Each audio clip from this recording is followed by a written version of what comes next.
ప్రైజ్లాడండి. ఈరోజు లేఖన స్వరము సర్వశక్తి గల దేవుడు. ఆదికాండము 35వ అధ్యాయము 11వ వచనం చదువుకుందామండి. నేను సర్వశక్తి గల దేవుడును, నీవు ఫలించి అభివృద్ధి పొందుము. చూద్దామండి. దేవుడు యాకోబుతో అంటున్నాడు, నీవు ఫలించి అభివృద్ధి పొందాలి అంటున్నారండి. ఇలా ఫలించి అభివృద్ధి పొందాలని దేవుని యొక్క ఉద్దేశమై ఉన్నది. మరి వేటిలో మనం అభివృద్ధి పొందాలి, ఏటిలో ఎలా ఫలిస్తామో దైవ గ్రంథం ద్వారా తెలుసుకుందామండి. మొదటగా ఆత్మతో మరి సత్యముతో ఆయన ఆరాధించుకుంటూ ఫలించాలి. అంటే ప్రేమ, సంతోషము, సమాధానము, దీర్ఘశాంతము, దయాళత్వము, మంచితనము, విశ్వాసము, సాత్వికము, ఆశా నిగ్రహము, ఈ విధమైన వాటి యందు మరి నడుచుకుని నిందారహితంగా మన మనసు స్థిరంగా నూతనంగా ఉంచుకుని జీవించినట్లయితే మరి ఆత్మీయంగా ఎదుగుతాము, తగిన ఆత్మీయ ఫలాలు అనుభవించే వారంగా ఉంటామని మరి దైవ గ్రంథం చెప్తుందండి. శరీరాశలకు లోను కాకుండా మరి దేవుడు మనల్ని ఫలించమంటున్నారు. ఈ ఆత్మీయ సత్యాలను మనం గ్రహించుకుందాం. ఆత్మను అనుసరించి జీవించేవారు ఆత్మీయంగా ఎదుగుతారు అని, ఆత్మ సంబంధులు అనేవారు క్రీస్తుని పోలి నడుచుకుంటారు అని దైవ గ్రంథం చెప్తూ ఉందండి.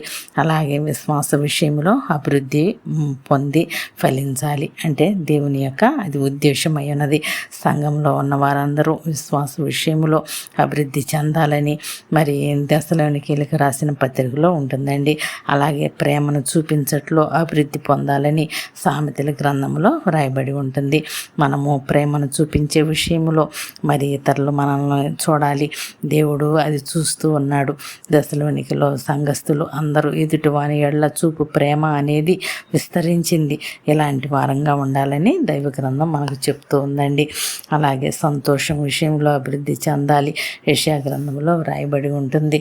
దేవుడు జనమును విస్తరింపజేయుచున్నాడని మరియు వారి సంతోషమును వృద్ధిపరచుచున్నాడని, మరి కోతకాలమున మనుషులు సంతోషించినట్లు దేవుని సన్నిధిని సంతోషించుచున్నారని బైబిల్ చెప్తూ ఉందండి. దేవుడు మన సంతోషమును అభివృద్ధి చేసే దేవుడుగా ఉన్నారని గుర్తిద్దామండి. ఆరోగ్యం ఇచ్చి, నెమ్మదినిచ్చి, మరి మనశ్శాంతినిచ్చి, ఆయుష్నిచ్చి, ఆరోగ్యాన్ని ఇచ్చి దేవుడు మనల్ని వృద్ధి పొందిస్తూ ఉన్నాడని నమ్ముదామండి. అలాగే చిగురించే విషయంలో అభివృద్ధి చెందే వారంగా హెస్కేలు గ్రంథం 16వ అధ్యాయంలో వ్రాయబడి ఉంటుంది. నేల నాటబడిన చిగురు వృద్ధి ఎగునట్లు నేను నిన్ను వృద్ధిలోనికి తెచ్చే దేవుడినని దైవ గ్రంథంలో వ్రాయబడి ఉంటుంది. మరి వృద్ధి కలిగి జీవిద్దాం. ఈ వాక్య ప్రకారము మనము జీవిస్తూ విశ్వాస విషయంలో ఫలిస్తూ దేవునికి నమ్మకమైన సాక్షులుగా ఈ లోకంలో జీవిద్దామండి. దినదినము ఆయనకు దగ్గరగా చేరదాం, ఆయనతో సహవాసం చేద్దాం, మన ఆత్మల్ని క్షేమకరమైన ప్రదేశంలోకి నడిపించుకుందాం. దేవుని కృప మన అందరికీ తోడై ఉండును గాక. ఆమేన్.